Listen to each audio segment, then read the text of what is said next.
welcome everyone to Project L, the podcast that brings you the conversations around languages, cultures, and all the little things that connect all of us with me, Levi. Now, in this episode, we have Nico here, who is going to talk with us about multicultural London in particular and how it impacts his identity and also his language, the way he speaks English. That's going to be very interesting. Okay, Nico, thank you so much for being here with us. Thank you for having me. Excellent. Okay, now Nico, to start with, can you tell us a bit about you? Yeah, of course. So I was born in North London to a Greek Cypriot mother and a Jamaican father. Oh. So I grew up in between Enfield, Barnet and Haringey, which are like the northern sort of boroughs of North London. And I grew up sort of surrounded by my mother's extended Greek Cypriot family. I went to school, a normal, ordinary, comprehensive school in North London before I came to Southampton as an undergraduate a very long time ago. And since then, I worked in corporate London for 3 years. I still live there. And it's something that I'm incredibly proud of, I think, to be a Londoner. It's a special place. I think because of its diversity and the uniqueness, I guess, of living in such a massive global city. Yeah. That's excellent. Now you are here in Southampton as a PhD researcher. Yeah, correct. Right. So you are doing a research in. In history, yes. So my research looks at television game shows in 20th century Britain. Interesting. Thank you. All right. Okay. So about London. So if you live in London, you have lived there for your whole life, basically. Pretty much, yeah. So other than the 3 years that I spent in Southampton as an undergraduate and the year during COVID that I spent in Cambridge doing my masters, other than that, I've exclusively lived in North London. Wow, in north part of London. For those who doesn't really know about London, how could you describe this part of London? Yeah, of course. So where I live now is quite suburban. Lots of family homes and green space and stuff. But I wouldn't say Cockfosters is archetypal of North London. North London has such diversity in terms of inequality and as well as obviously like ethnic racial diversity. So everywhere is slightly different. If you go to Haringey, for example, where I went to primary school when I was a little kid, that's very different to where I live now. But still somewhere that I feel comfortable. It's weird. I think it was Samuel Johnson, the man who wrote the first English dictionary, who said that a man who is tired of London is tired of life. How is that possible? That's something that I definitely I've always agreed with. I think London, wherever I am, even South London, which is shocking for me as a North Londoner to say, even South London feels like home. Right. Yeah. So many people, including myself, who is new to England, who came to England for the first time 2 years ago and immediately live here, know very little about London, know very little that London is actually very much multicultural. I heard, I don't know if I'm right, but you can let me know if I'm wrong. I heard that London is probably the most multicultural city in the UK. Yeah, I would probably say so. There's people from all corners of the world in London. So like just around where I grew up in North London, there was a large Greek Cypriot population that my family came from. Obviously, a large Afro-Caribbean population where my father's family came from. So I guess that's migration from our wider former imperial past, I suppose. But you also have migrants from all across continental Europe, all across parts of Africa, Asia, the Arab world in particular, as well as migrants from Latin America and the wider Anglo sphere, I guess, so America, Australia. I mean, if you go to Clapham nowadays, you can't move for Australians. So really, there are people from all walks of life and all different types of cultures. Yeah.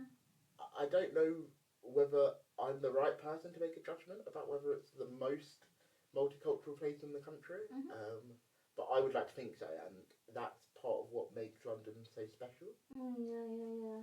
Amazing. So, do you have any experience back then where you were younger? Like something that you can share with us? How does it feels like to grow in such a multicultural city or place? Yeah. Yeah, of course. So when I was growing up, from about the age of 5 to the age of 14, I went to what we called Greek school. School. Yeah, so it was like a language school on a Saturday, where every Saturday morning I would go and I would learn the language of my mum's family, I suppose. When I first started going, I obviously had a relatively decent grasp of Greek and of English, in part because I learnt them sort of simultaneously as I was growing up, because I spent a lot of time with my mum's parents who only speak Greek. So I sort of learnt both languages simultaneously, and I remember going to Greek school and thinking that it must be weird, I guess, that I felt like I was the only person who had to go and give up their Saturday mornings to go to a language school. But in reality, like, for loads of different languages across London, that's just a really normal experience. For languages that aren't taught regularly on the British national curriculum, so and unless your family speak French or German or Spanish, you're probably gonna learn your home language through a type of language school like Greek school. Really? Yeah, they're really common. Not just for Greek, but also for other languages. Like I know there's like Romanian schools relatively near me, Turkish, Arabic, obviously. But there's a real range, I guess, and the fact that you meet lots of people. I meet lots of people my own age who are bilingual in English and in their home language, and that's just normal. Yeah. And it's a real privilege, I think, to have that. Yeah, I agree. I mean, it's surprising for me because I thought everyone here in England who is multilingual, they would learn their home language at home. I never thought that their parents would send them to a language school. I have no idea if there is such a language school. Wow. Okay. Yeah. So when I went to Greek school, it was sort of connected to our local Greek Orthodox church. Right. So it was in part about culture, as well as about language. So when I was growing up and learning English and Greek at the same time, at home it was very easy, I think, to learn like speaking and listening. Yeah.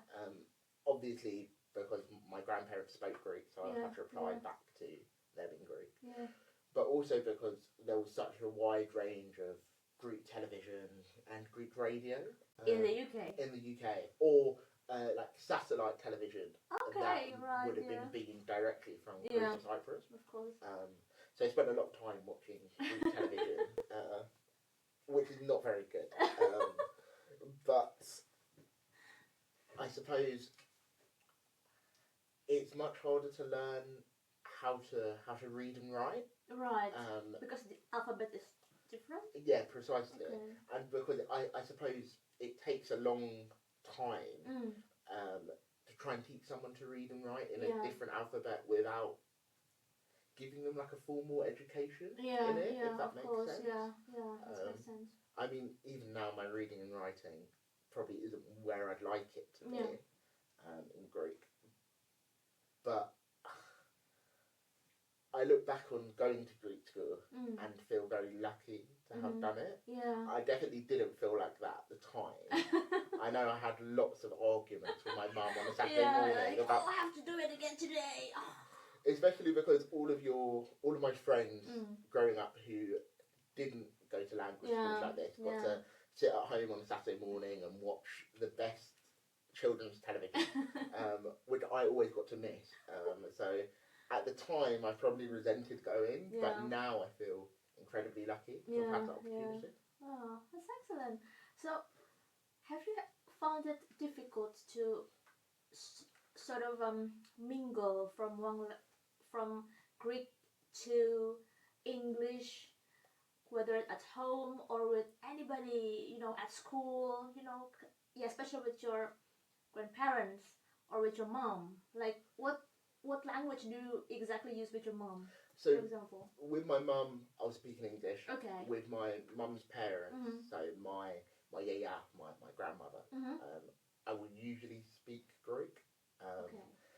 It's not, because my mum's family are from Cyprus rather than from Greece. Right. It's not the type of modern Greek that you will hear on Duolingo or on if you go to mainland Greece.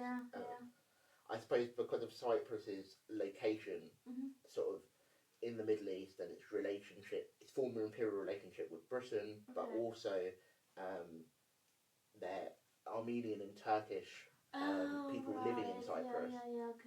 Cyprus's language is slightly different to ordinary mainland Greek, and I think that's even more exacerbated when you think about Cypriots living in Britain, in London in particular. So often my mum and my yaya and me will talk what I guess is sort of called like Greenglish.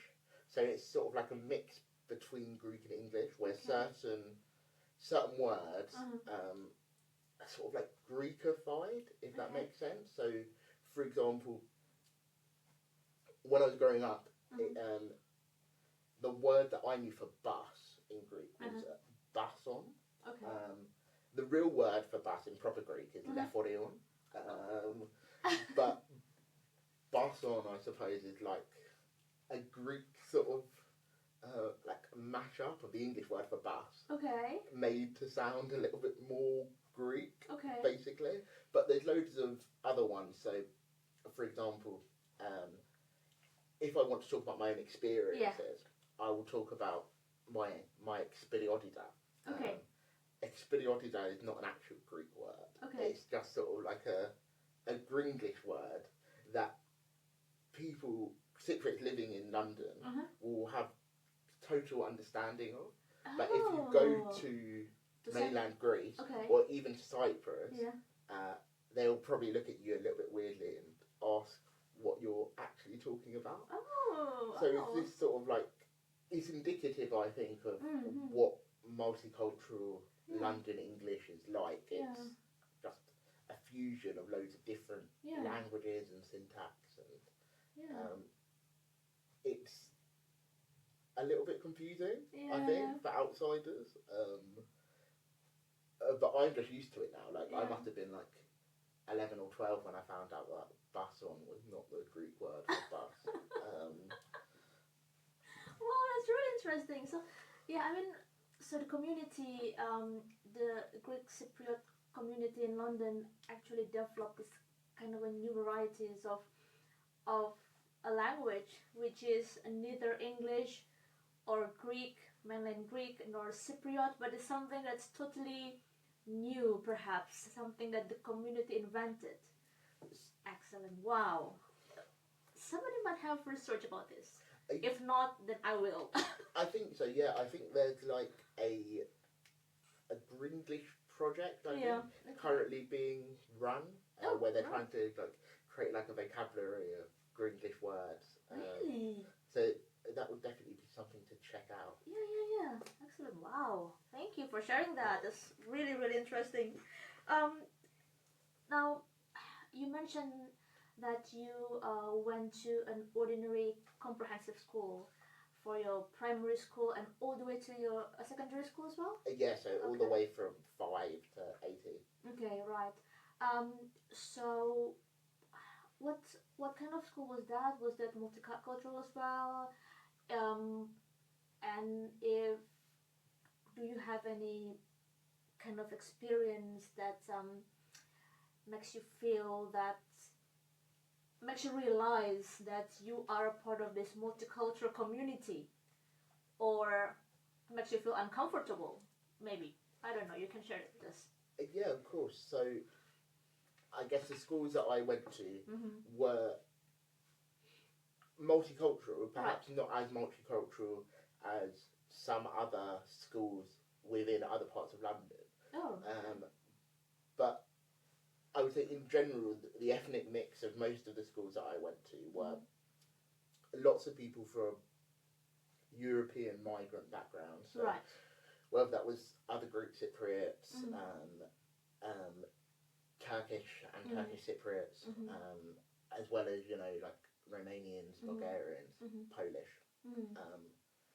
And then I suppose a wider mix of people whose lineage came from the Caribbean or Africa or the Arab world. That's really diverse already. And really diverse, yeah.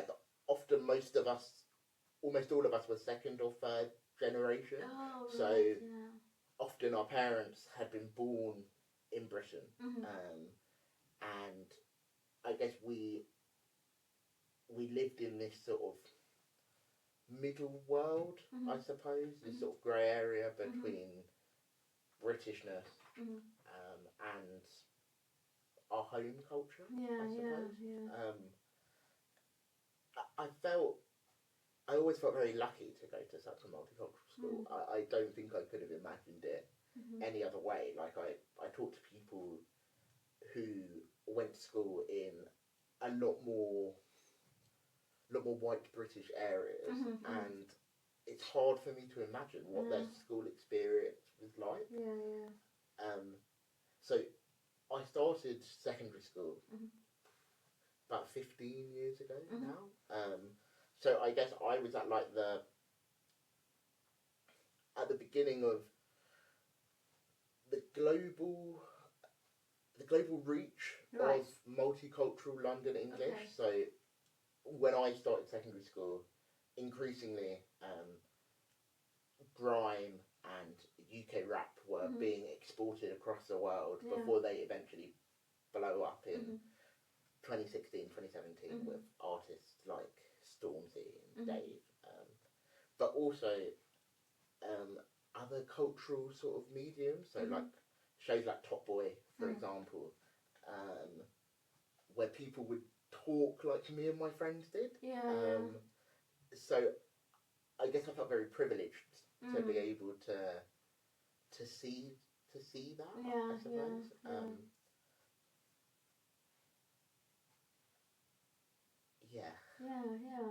How interesting. Yeah, I mean, if you are someone who went to school in the relatively homogen environments, it's probably harder. But if everybody else is also multicultural, it could be really, really interesting. But I was wondering, did your teacher ever ask you or the students in general to, for example, speak English in a certain way? I was wondering. I mean, yes. I don't know if I've stuck to that exactly.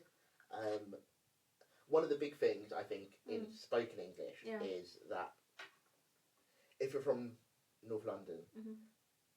I think the most obvious sign of that is the way you pronounce the TH sound. Mhm. So in North, Mhm. for example, it should be pronounced North, but North. I pronounced it North, like with an F rather than with a yeah, TH, yeah. or Okay. thing rather than thing. Yeah. Yeah. I remember getting told off a lot for that at school. Mhm. Obviously, the glottal stop, so Yeah. like famously, like dropping your T is like Yeah. bottle of water. There's been a joke like around the world. Yeah, exactly. Bottle of water, yeah. But obviously, when I'm speaking, especially when I'm speaking with like my friends from London, like that just happens unconsciously. Yeah.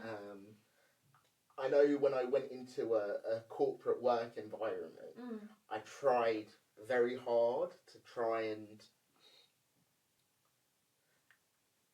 fix my accent, I suppose, so it was a little bit more like received pronunciation. I don't know how good a job I've actually done at that. I can now say a bottle of water, I suppose. So I must have done a decent job. But because everyone speaks like that, like that's the way my mum speaks. That's the way like my best friend who comes from a white English background. That's the way he speaks and his parents speak. Yeah. And I suppose because they're from the north of London as well. Yeah, they're also from North London. So I suppose it's sort of like reinforced by everyone else that you talk to, and even some of my teachers who are from North London still pronounced thing instead of thing, like, and the glottal stop as well. And the glottal stop, yeah. So it varies, I suppose. It's that sort of multicultural London English accent, I guess, is something that I am really proud to have. But also something that I have to be very aware of in terms of code switching, I suppose, and the type of settings that I go into and how I want to be perceived, I suppose. Which I guess that, like, as PhD researchers we can all relate to. I suppose it's like an oral manifestation of imposter syndrome, I suppose, and thinking that there's only one right way to be an academic. But it's something that I'm trying to retain within myself, because it's a massive part of my identity. Yeah. It was actually related to my next questions. I understand that. I think in the other episode with Liam, they also mentioned something like they speak differently in different setting, kind of stuff, and you mentioned the same thing. And I was wondering the why questions, like why do you feel like you have to speak differently in different settings, if that makes sense. I mean, I might know the answer, but I would love to hear it again from you. Yeah, of course. I think part of it is because multicultural London English is so awash with what I suppose can be described as slang. Like words that I know that I cannot use in a corporate or academic environment. So like for example, if I see one of my mates at home, when I see them, I'll be like, oh yes, my G. I'm not going in and calling my supervisor, it's my G. Of course. I suppose it's like, if something's like crazy, you might say like Mazza. I won't use that when I'm like at work. So I suppose a lot of it is like we've been taught that slang is not something that should be used like within academic or corporate environments. So you have to sort of code switch out of it. I suppose we all change ourselves for different environments. I think that's just a part of human nature. I suppose.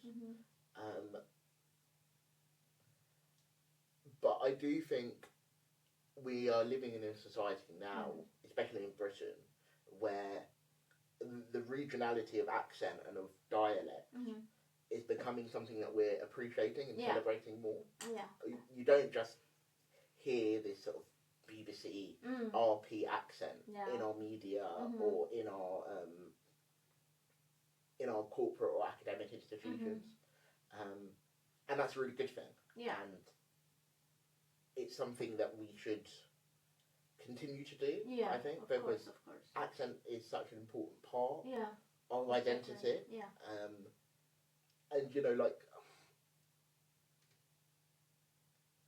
it's part of a feeling of home. I think.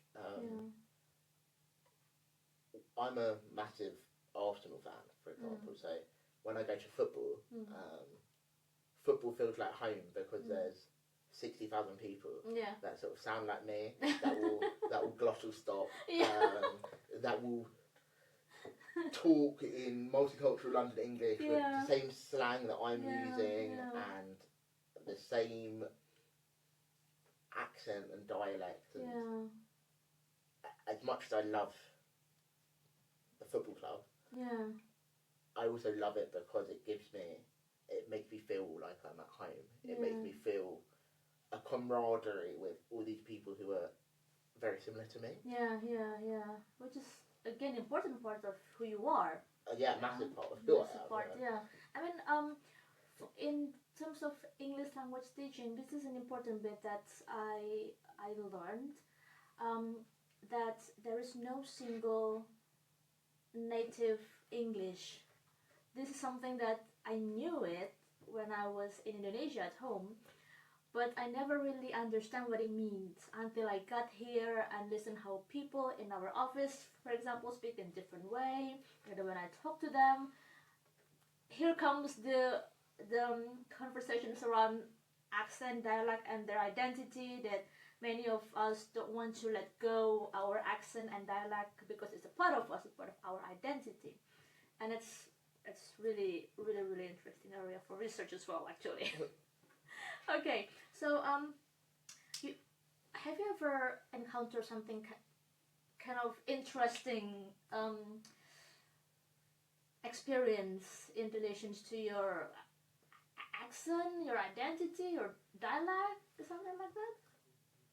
I suppose London is really interesting because as a diverse global city, London isn't static, like it's constantly sort of changing in terms of more people migrating there from different parts of the world, and I suppose intergenerationally that affects the type of language that we're using. So I grew up at a time where multicultural London English was, on the one hand, very much influenced by that sort of Cockney East End sort of dialect, but also heavily influenced by sort of Afro-Caribbean dialect.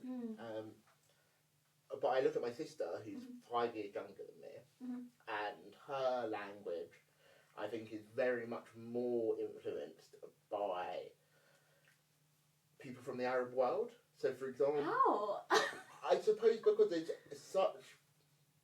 there's increasing migration, I guess, from people who speak Arabic.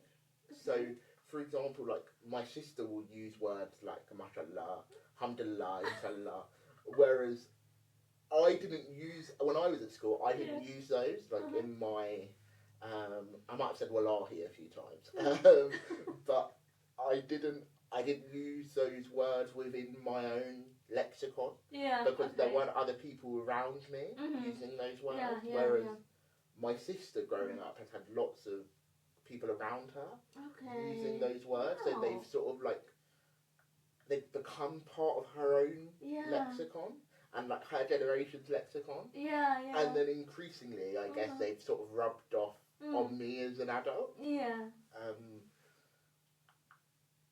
And I suppose, like, that's just like one example of what that could look like. I think there's loads of other examples of how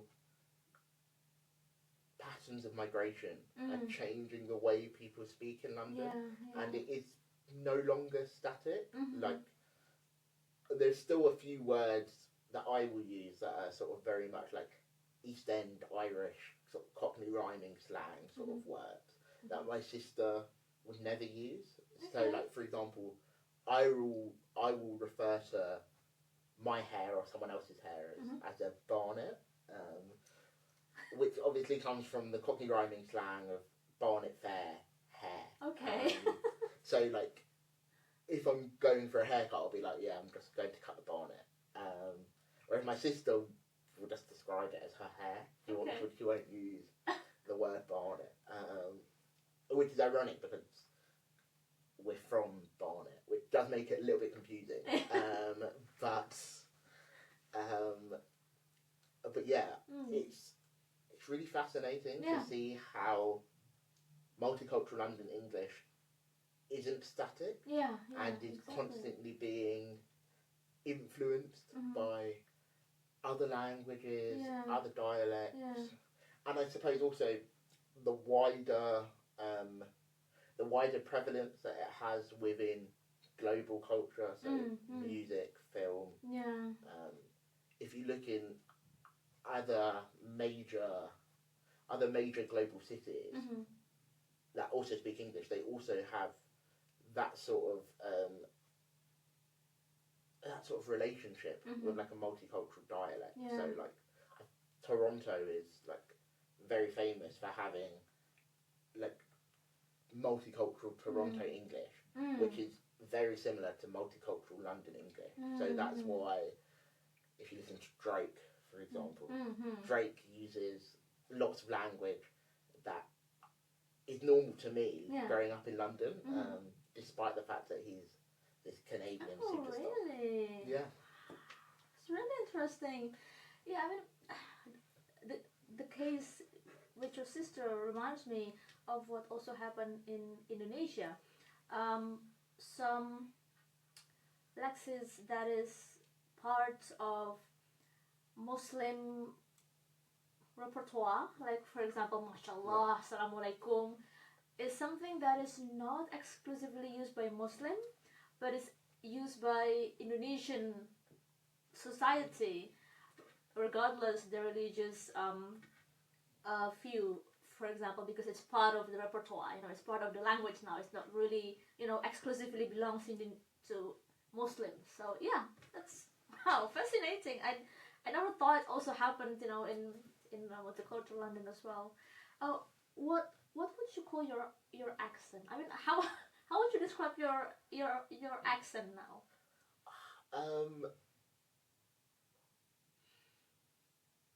It's a really difficult question. Sorry about that. No, it's okay. I think I would probably say that I have a North London accent. Right. And I suppose that North London accent is influenced by multicultural London English, but isn't exclusive to that, if that makes sense. Like, being like a native from North London, I'm able to, you can hear like the distinct differences in how I will speak to how someone who's grown up in South London will speak. Okay. Or how someone who's grown up in Essex, maybe 40 minutes away from where I grew up, and they will speak very differently to the way that I will speak. We might all use we might all have like a multicultural London lexicon where we're calling people fam and bruv and brethren and that type of stuff. But how we do that, I suppose, is different, and the actual accent that we have is different. It's really hard to try and define it, and like we spoke about before, it depends on exactly what role I'm in. Okay, yeah.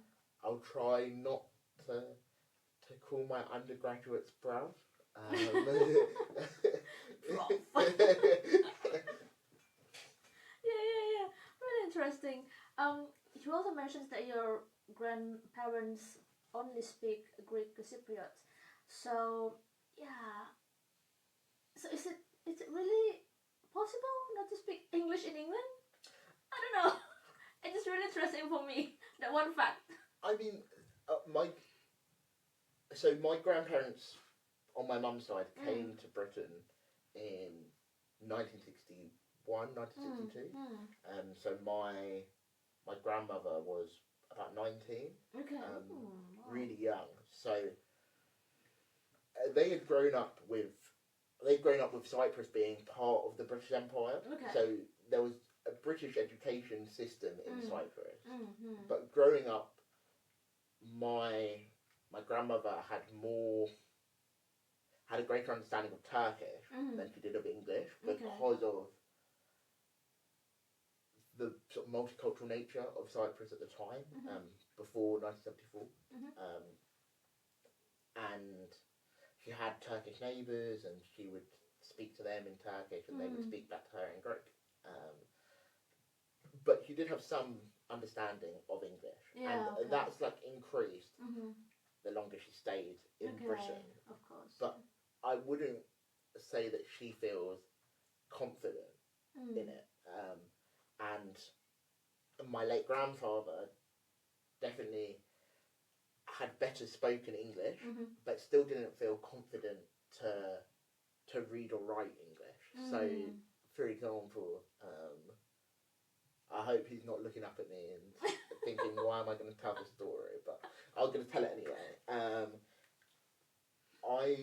I broke my hand when I was about 13, and I had to get picked up from school and go to hospital. And my granddad picked me up, and we went to hospital, and we got to the reception desk, and there was a form that I had to fill out. Now, I'd broken my right hand, so the hand that I write with. So I couldn't fill out the form. So I asked my granddad to help me fill out the form, and he was like, no, he just was like, no, I can't do it. He could do it because I'd seen him write English before, but I think he just didn't feel confident enough to do it under pressure in such a formal setting. And in the end, I think I had to ask like a nurse to help me fill it out, or I think I might have filled like some of it out really badly with my left hand.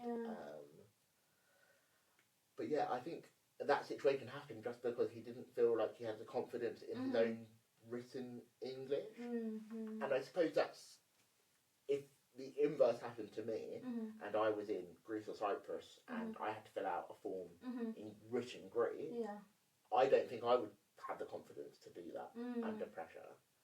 So I suppose it's indicative of the fact that our language skills vary depending on the skill that we're actually being tested on.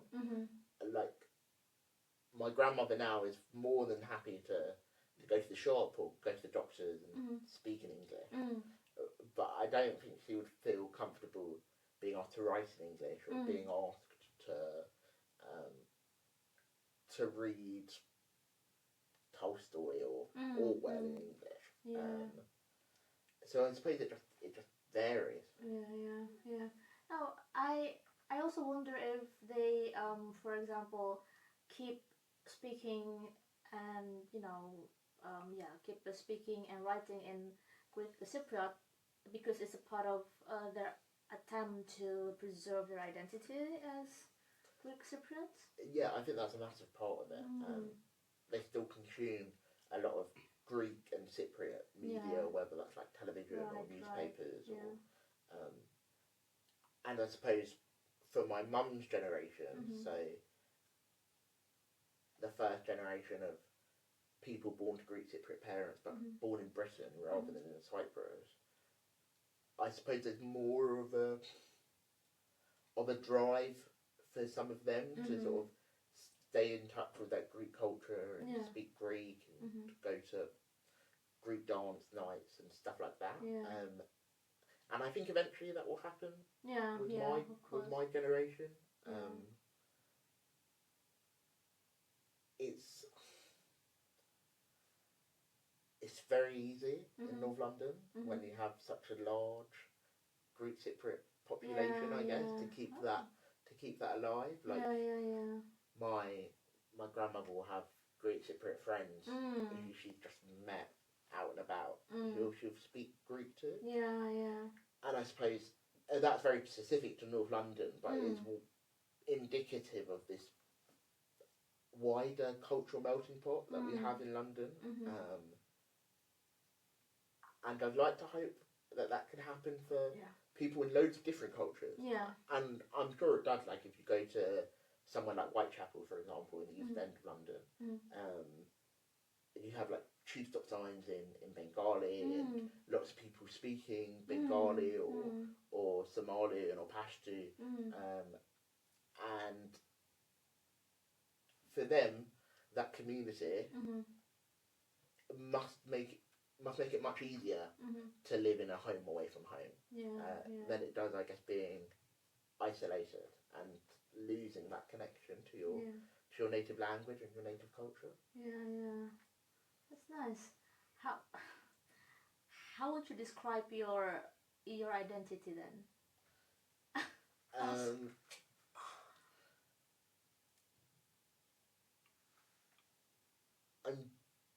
I think I would call myself British. British, right? Yeah, of course. Maybe a Londoner first, British second. Maybe. yes. I think being third generation, this country is all I've known. Yeah. It's all my parents have known as well. I can't imagine myself being anywhere else than being here.